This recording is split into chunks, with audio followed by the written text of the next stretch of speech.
Shalom Bapak Ibu dan Saudara-saudari yang sama dikasihi Tuhan. Selamat sore dan selamat berjumpa di ibadah doa Rabu Gereja Baptis Pertama Bandung. Saat ini kita akan mempersiapkan hati kita untuk datang di hadapan Tuhan. Mari kita bersaat teduh, mari kita merenungkan setiap kasih dan penyertaan Tuhan dalam setiap kehidupan kita. Firman Tuhan di dalam Mazmur 147 ayat 7 berkata, "Bernyanyilah bagi Tuhan dengan nyanyian syukur, bermazmurlah bagi Allah kita dengan kecapi." Bapak, Ibu dan saudara-saudari, mari kita akan bernyanyi bagi Tuhan kita. Kita mau menyembah, kita mau katakan oleh karena kemurahan Tuhan.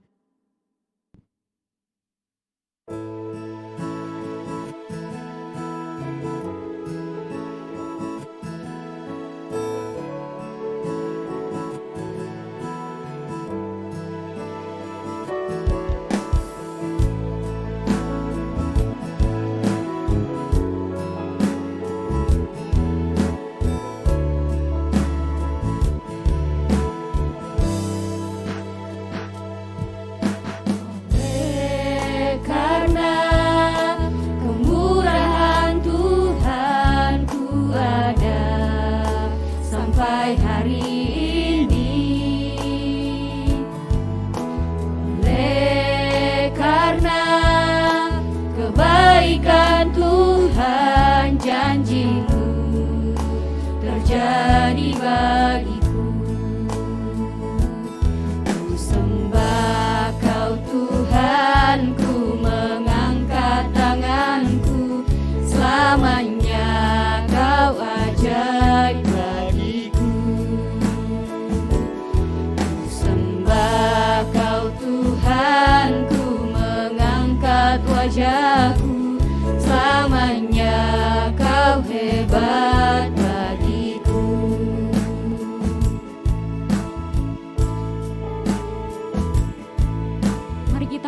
Pujian ini, mari kita katakan oleh karena kemurahan Tuhan. Oleh karena kemurahan Tuhan ku ada sampai hari ini.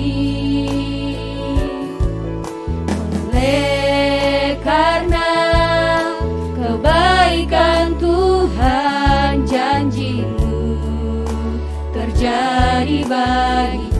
Ku sembah Kau Tuhan, ku sembah Kau Tuhan, ku mengangkat tanganku, selamanya Kau ajaib bagiku. Ku sembah Kau Tuhan, ku sembah Kau Tuhan, ku mengangkat wajahku, selamanya Kau hebat bagiku.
Pada sore hari ini Tuhan, atas setiap kasih-Mu dan penyertaan-Mu yang senantiasa kami rasakan dalam kehidupan kami.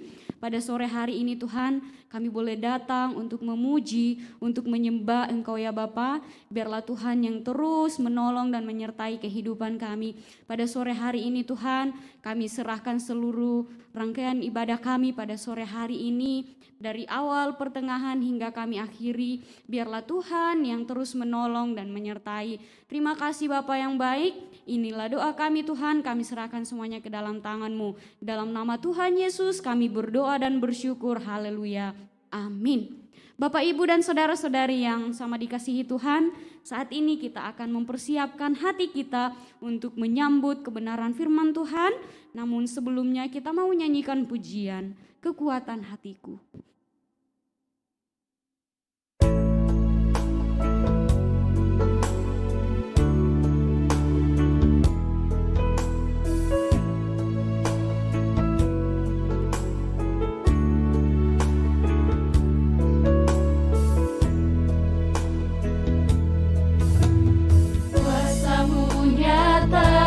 Dalam kelemahanku, kekuatan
Baik, kita akan melanjutkan pembahasan kita dari kitab Kolose ya. Kitab Kolose kita akan membahas pasal 3 ayat 22 sampai yang keempat ayat 1.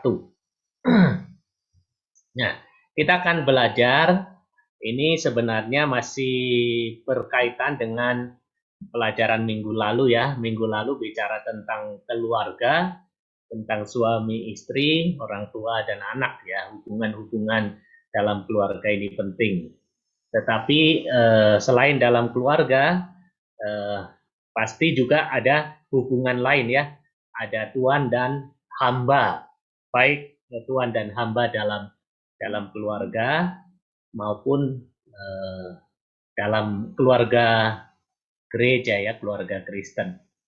Nah, kita akan belajar bagaimana kita menjadi hamba ya, menjadi hamba Kristus pastinya ya, melayani dalam kasih Kristus. Kalau kita belajar tentang kitab Kolose pasal 3 ayat 22 sampai pasal 4 ayat 1 ini ya memang bicara tentang hamba ya, pelayanan.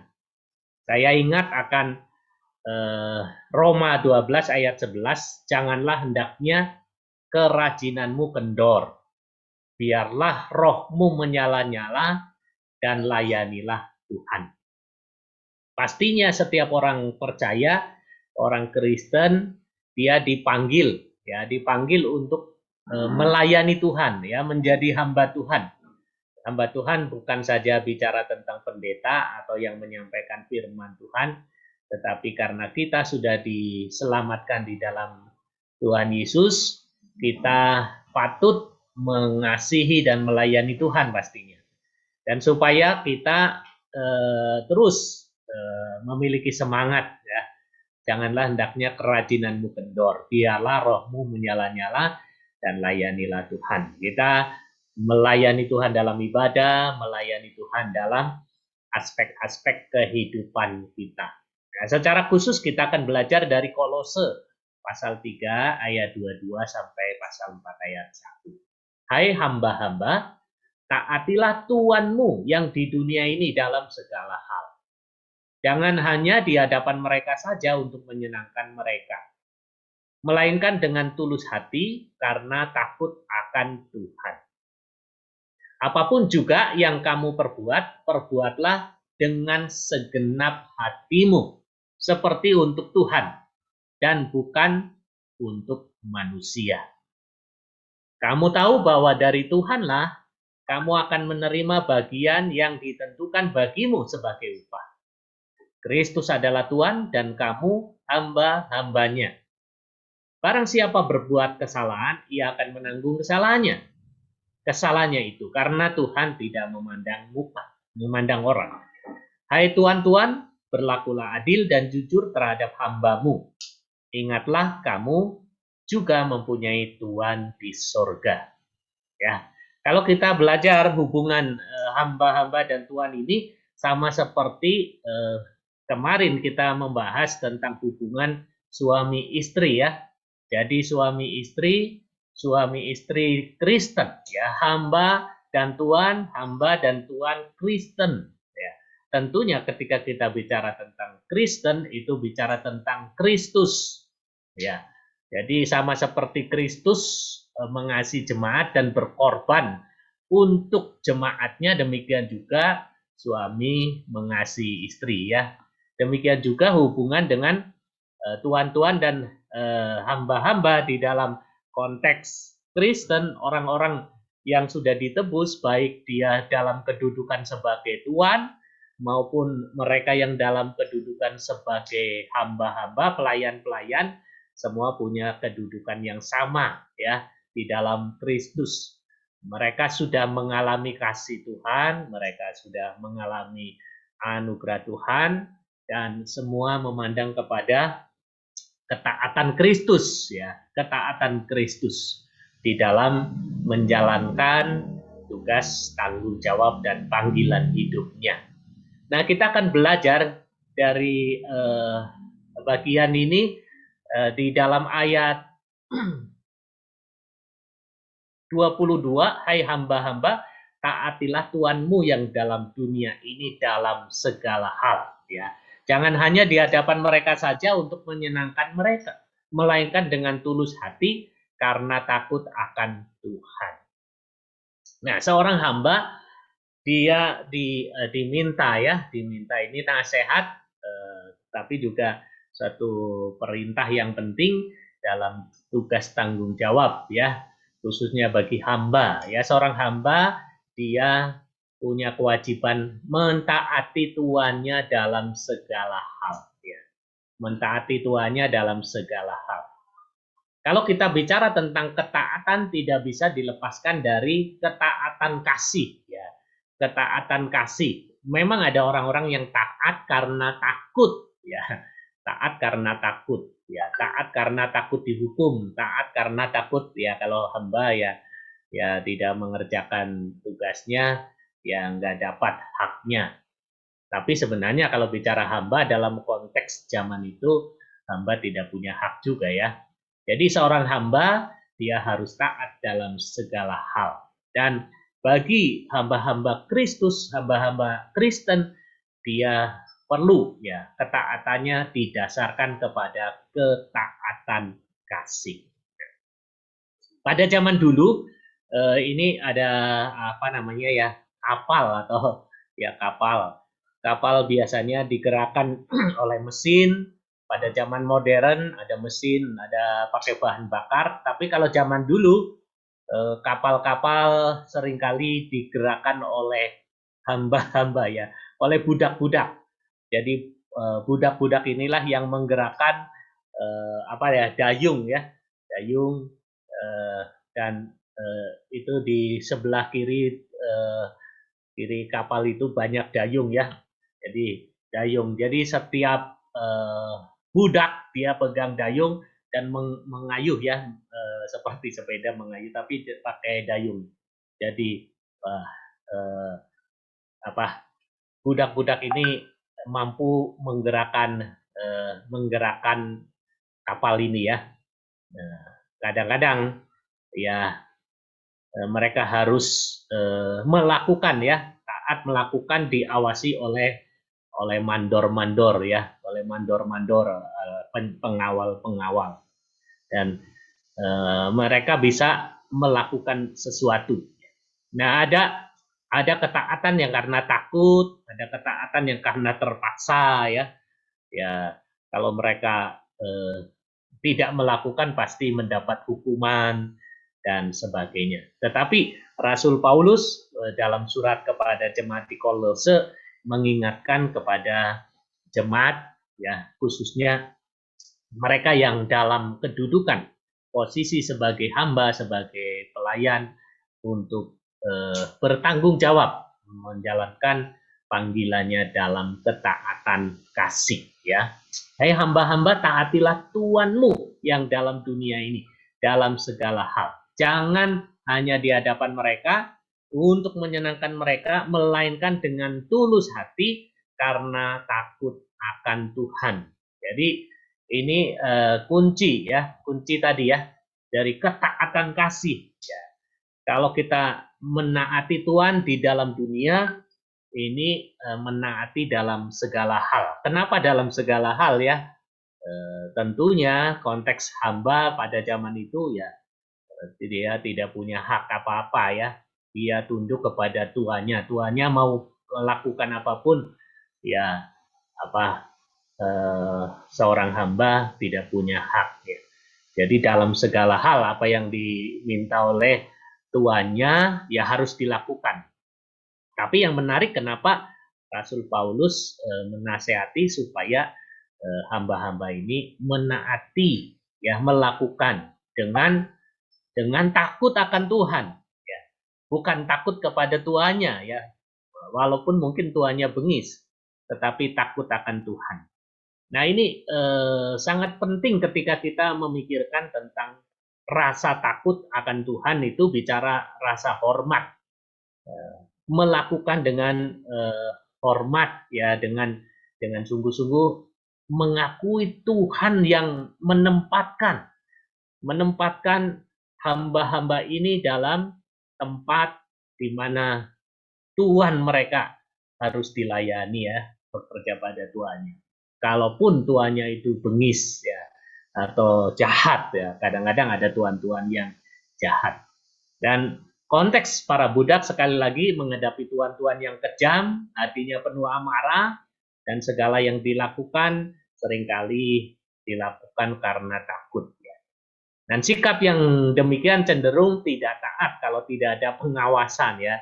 Jadi kalau nggak ada tuannya atau ini ya tidak taat. Tapi kalau takut akan Tuhan meskipun tidak ada tuannya, dia melihat Tuhan. Orang Kristen perlu melihat ketaatan Kristus yang didasarkan pada kasih. Ya, tentunya ada banyak contoh bagaimana kasih Kristus melakukannya dengan taat. Ya, dia melakukan. Karena begitu besar kasih Allah akan dunia ini, sehingga ia mengaruniakan anaknya yang tunggal. Supaya setiap orang yang percaya tidak binasa, melainkan beroleh hidup yang kekal. Kalau Kristus tidak taat, kita sudah binasa. Ya, kita sudah binasa oleh karena dosa kita. Tetapi ketaatan Kristus menyelamatkan kita. Bahkan ketaatan Kristus terjadi sebelum kita menyadari atau kita masih ada di dalam dosa. Jadi ini hal yang sangat penting, ya, sangat penting. Ketaatan Kristus ini didasarkan pada kasih. Nah, itu sebabnya dalam Yohanes 14 ayat 15 dan ayat 21, jikalau kamu mengasihi aku, kamu akan menuruti, ya, akan taat. Jadi ketaatan tidak dapat dilepaskan dari kasih. Jadi sekali lagi, hal yang pertama yang sangat penting, ya, panggilan seorang hamba untuk taat dalam menjalankan kewajiban-kewajiban yang harus dilakukan dengan kasih kepada, bukan semata-mata kepada tuannya, tetapi kepada Tuhan. Nah, saya ingat 2 Korintus 5 ayat 14 sampai 15 ya. Ini ketaatan kasih ya. Ini menjadi motivasi. Jadi motivasi ini sesuatu yang tidak kelihatan tetapi itu yang ada di dalam hati. Kalau hatinya penuh kasih, ya dia melakukannya dengan senang ya. Ketaatan Kristus juga dimotivasi oleh kasih. Paulus berkata, kasih Kristus yang menguasai kami ya. Kasih Kristus yang menguasai kami. Jadi Paulus menyadari kasih Kristus yang berkorban ya. Kasih Kristus yang berkorban. Rasul Paulus mengingatkan kepada keluarga-keluarga, kepada hubungan-hubungan hamba dan Tuhan, ingatlah pengorbanan Kristus kepada gereja sebagai ukuran dari sebuah hubungan ya, dalam suami istri, orang tua anak, tuan dan hamba. Pengorbanan Kristus yang mengasihi jemaatnya, mengasihi gereja, yang membuktikan kasih dan ketaatan ini harus disadari ya, disadari. Dan penyerahan diri kita secara total maupun berdasarkan penyerahan Kristus ini menjadi hal yang penting. Kuasa kasih Kristus mampu mengubah ya, mampu mengubah hati ya. Kadang-kadang kita sebelum menyadari pengorbanan Kristus, sebelum mengalami kuasa kasih Kristus, kita mungkin digerakkan oleh ketakutan ya, seperti Rick Warren. Apa yang menggerakkan hidup kita ya? Ada orang yang digerakkan oleh ketakutan, ada orang yang digerakkan oleh mungkin rasa marah, ada yang digerakkan oleh berbagai-bagai motivasi yang lain. Tetapi kalau orang sudah menyadari pengorbanan Kristus, sudah mengalami kuasa kasih Kristus, hatinya diubah ya, hatinya diubah, hidupnya diubah. Hidup bukan untuk diri sendiri, melainkan untuk Kristus ya. Hidup bukan untuk diri sendiri, melainkan untuk Kristus. Nah, kalau kita menyadari kasih Kristus, ketaatan Kristus, pengorbanan Kristus, kita bisa belajar panggilan Rasul Paulus ini. Hai hamba-hamba, taatilah Tuhanmu dalam segala hal. Ya, taatilah Tuhan dalam segala hal. Yang kedua, ya, seorang hamba melakukan untuk Tuhan. Ya, ini sikap kasih dan tujuan yang baru. Ya, zaman dulu ya, seorang hamba ini kayak budak belian ya. Dia dijual kemana-mana, ya, makanya disebut budak belian ya, diperjualbelikan. Kalau budaknya bagus, ya harganya tinggi, pasarannya tinggi, banyak tuan yang ingin mengambil ya, membeli. Nah, Rasul Paulus mengingatkan seorang hamba perlu melakukan untuk Tuhan. Nah, ini sikap kasih ya, dan tujuan yang baru. Apapun juga yang kamu perbuat, perbuatlah dengan segenap hatimu seperti untuk Tuhan dan bukan untuk manusia. Jadi Rasul Paulus bicara tentang orang-orang yang ada di dalam gereja, yang ada di dalam jemaat, mereka punya kedudukan sebagai hamba-hamba dan juga punya kedudukan sebagai tuan. Kita ingat ada Onesimus ya, yang dikirim oleh Rasul Paulus, itu adalah contoh seorang hamba ya, yang dikirim kembali kepada tuannya ya, Filemon ya contohnya.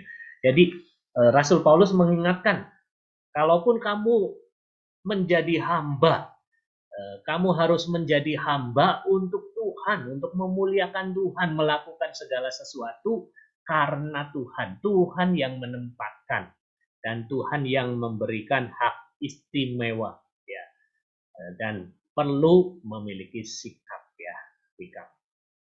Nah, ini melakukan dengan segenap hati. Perbuatlah dengan segenap hatimu. Nah, kalau kita ingat apa yang perlu dilakukan dengan segenap hati, mengasihi Tuhan ya.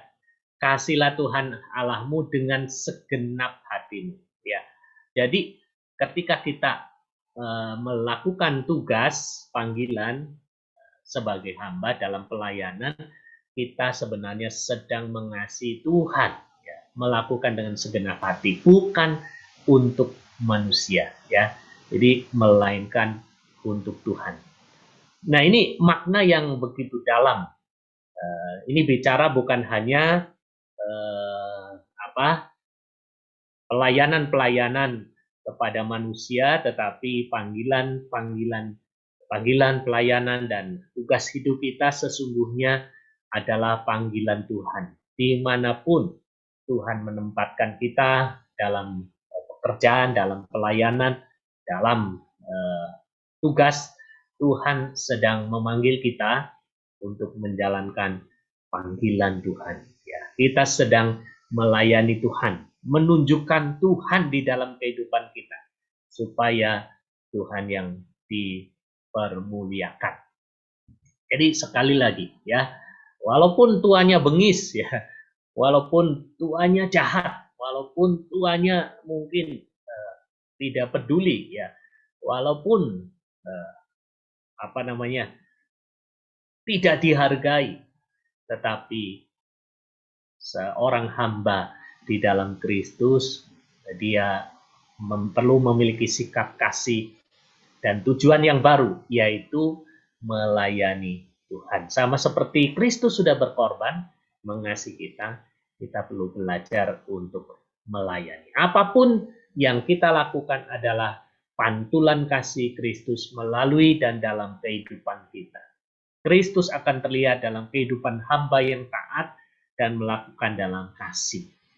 Tuan-tuan mungkin jahat, tetapi ada hamba-hamba yang baik akan melihat kebaikan Kristus. Seorang hamba yang telah ditebus adalah hamba yang merdeka, tetapi dalam kemerdekaannya ia bisa menjadi hamba dengan sikap kasih dan tujuan yang baru.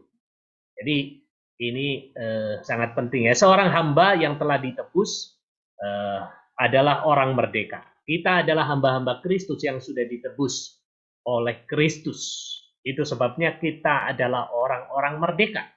Tetapi dalam Kristus kita menempatkan diri. Walaupun kita punya kemerdekaan, tetapi kita menempatkan diri menjadi hamba dengan kasih dan tujuan baru. Itu sebabnya Rasul Paulus tidak malu berkata, aku hamba Kristus. Dalam surat Yakobus yang adalah saudara Tuhan Yesus, Yakobus yang adalah gembala sidang pertama gereja Yerusalem, dia tidak malu untuk berkata, aku adalah hamba Kristus. Seorang hamba yang sudah ditebus, dia sudah merdeka. Tetapi dalam kemerdekaan yang baru, dia mau melayani demi Kristus, menjadi hamba dengan kasih dan tujuan yang baru. Nah, seorang hamba tidak dimotivasi oleh upah, ya, dalam pengertian upah duniawi, tetapi didorong oleh tindakan kasih dan iman yang baru. Ini ada Bapak polisi ya menjaga. Ini ada cerita ya. Ini ilustrasi saja. Ini ceritanya memang ini polisi Indonesia ya. Tapi ada satu cerita ya. Cerita ada seorang polisi sedang mengamati lalu lintas ya, ramai jalan. Dan ketika lalu lintasnya sudah sepi, ada seorang pemuda. Ya, ada seorang pemuda yang dia sudah mulai pegangan pagar dan rupa-rupanya dia sudah mau melangkahkan kakinya dan terjun ke ke bawah ya, dan mau bunuh diri karena putus asa. Sebelum sampai pemuda itu terjun, seorang polisi mendekati dan membawa pemuda ini membeli sesuatu ya, membeli makanan minuman yang sederhana, cukup untuk memuaskan rasa laparnya. Dan setelah rasa laparnya tertutupi, pikirannya mulai jernih dan pemuda itu tidak jadi bunuh diri. Singkat cerita, polisi ini menjadi sudah mulai pensiun. Tetapi pemuda itu mulai berkarir, dia menjadi pimpinan perusahaan, dia menyampaikan seminar di mana-mana. Kemudian suatu saat Bapak polisi yang sudah pensiun ini mendapat kesempatan ikut seminar. Rupa-rupanya Bapak polisi itu masih ingat ya siapa yang menyampaikan seminar itu. Dia dalam bayang-bayang, kemudian dia tanya, pernahkah Anda ingat? Ya, Anda ingat ada seorang pemuda yang mau bunuh diri di jembatan dan ada seorang polisi yang menolong. Pemuda itu langsung sadar, ya itu saya. Kemudian Bapak polisi itu, sayalah Bapak polisi itu. Ya, Bapak polisi itu tidak bermaksud menagih janji. Pak polisi itu sudah memberi uang jajan ya, memberi makanan dengan rela. Polisi ini senang ketika pemuda ini sudah menjadi orang yang sukses. Dan tentu saja pemuda itu tidak berhutang kepada polisi itu ya, karena polisinya kan memberi dengan cuma-cuma ya, Nah, tetapi sebagai pemuda yang sudah mendapat pertolongan, dia tidak tinggal diam.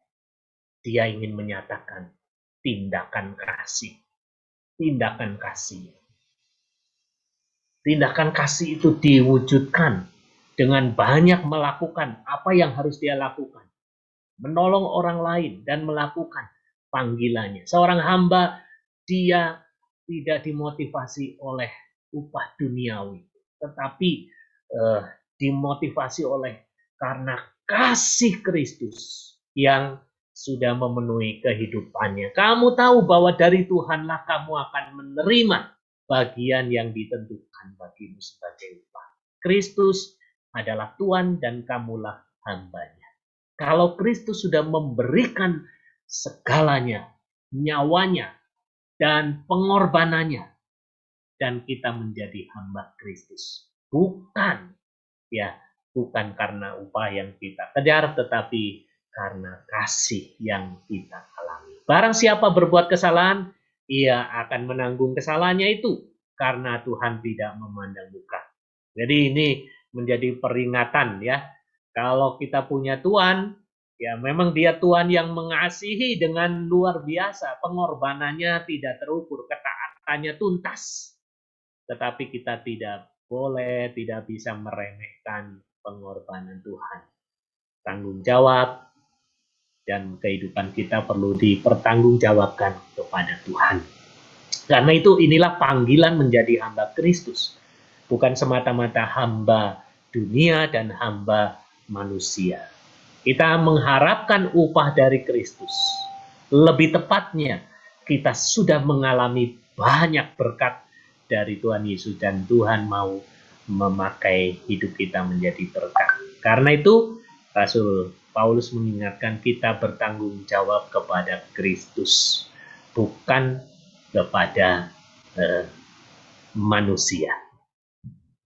Jadi, pelayanan yang dimotivasi oleh kasih, ya. Ini bicara tentang pengorbanan Kristus yang sudah membebaskan kita, didasarkan pada pengorbanan Kristus yang sudah membebaskan kita. Kasih Kristus yang sudah menyelamatkan kita, dan pelayanan Kristus yang sudah membuat kita berharga. Perhatikan, pengorbanan Kristus yang sudah membebaskan kita, kasih Kristus, ya, dan kuasa kasih Kristus yang sudah menyelamatkan kita, dan pelayanan Kristus yang sudah membuat kita berharga. Kalau kita di luar Kristus, kita tidak mungkin melihat nilai dan betapa berharganya kehidupan kita. Saya ingin menutup dengan sebuah cerita, ya, cerita. Ini cerita sudah pernah kita baca, kita renungkan, kita dengar, ya, di dalam renungan-renungan.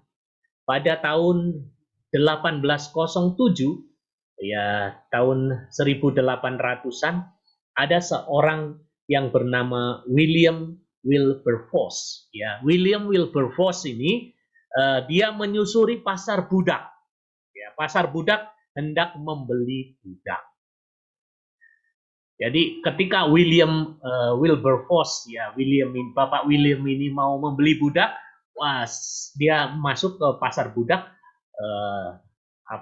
pedagang-pedagang budak langsung menyodorkan budak-budak terbaik, ya, budak-budak terbaik. Tuan, inilah budak terbaik. Semua orang sudah menawar, tapi saya belum kasih.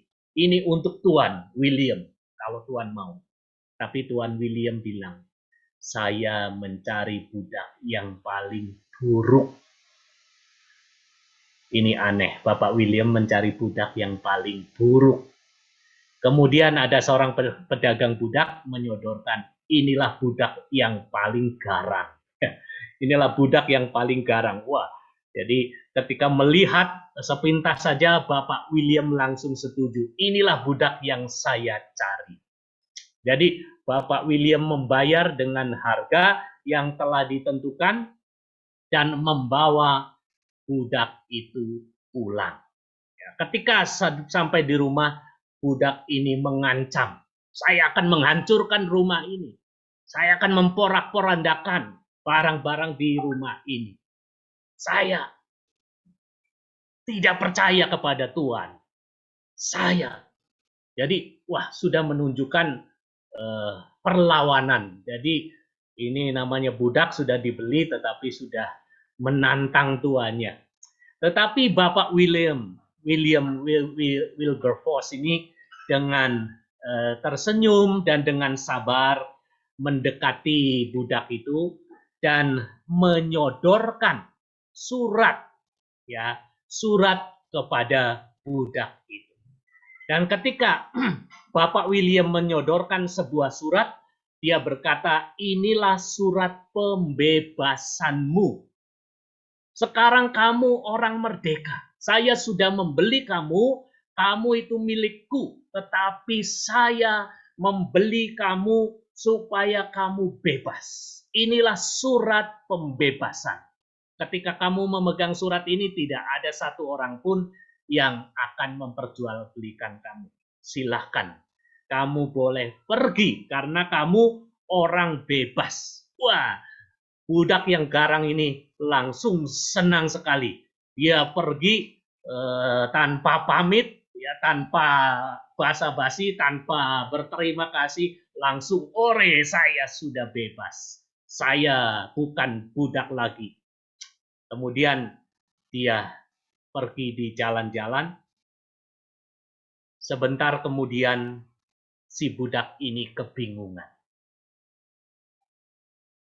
Kemana ia akan pergi dia juga tidak tahu. Untuk apa dia pergi? Hidup seperti apa yang akan dijalani dia juga tidak tahu. Selama ini ia tidak pernah merasa berharga. Tak pernah punya tujuan hidup. Namun, ketika dia ada di dalam kebingungan,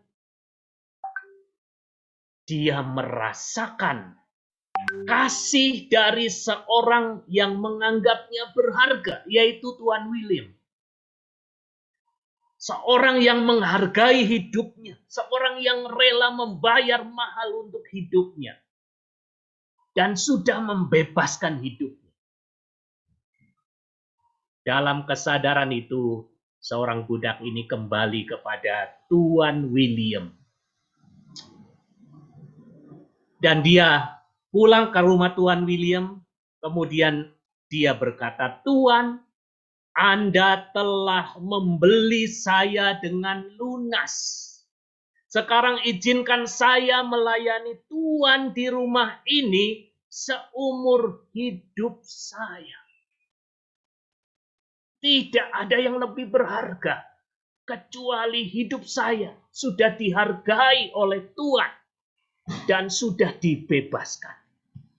Tetapi walaupun saya sudah bebas, saya ingin mengabdi kepada Tuhan dan melayani Tuhan seumur hidup saya. Saudara, ini kisah yang berkaitan dengan apa yang kita pelajari.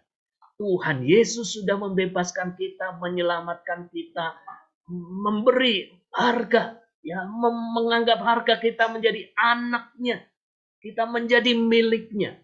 Dan tidak ada yang lebih berharga selain mengasihi Kristus, melayani Kristus, dan mengabdi kepada Kristus. Bagaimana caranya? Tentunya dengan menjalankan panggilan hidup kita masing-masing, tetapi juga menjalankan panggilan hidup kita di dalam tujuan baru di dalam Kristus.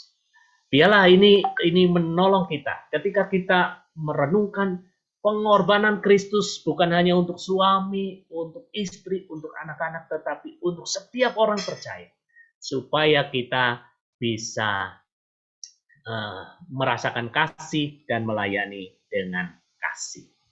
Karena itu tidak ada tuan dan hamba, semuanya kita perlu belajar menjadi hamba Kristus. Hai tuan-tuan, berlakulah adil dan jujur terhadap hambamu. Ingatlah kamu juga mempunyai Tuhan di surga.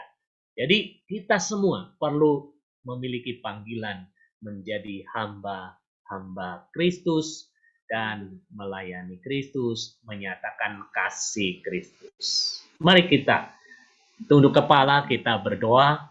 Biarlah kita sungguh-sungguh mau melayani dalam sukacita sebagai hamba-hamba Kristus.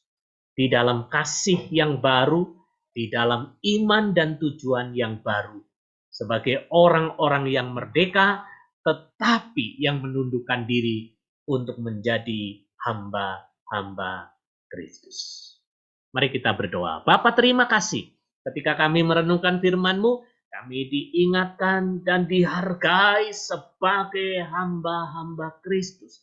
Melayani Kristus dengan kasih yang baru, dengan ketaatan yang baru, dengan motivasi yang baru, dengan tujuan yang baru, dengan kemerdekaan yang baru, dengan hidup yang baru. Karena Tuhan sudah menghargai kami sebagai ciptaan yang baru. Yang lama sudah berlalu, sesungguhnya yang baru sudah datang. Terimalah Tuhan pengabdian kami, kasih kami, dan pelayanan kami. Biarlah Tuhan dimuliakan di dalam hidup kami. Dalam nama Tuhan Yesus kami berdoa. Amin. Amin.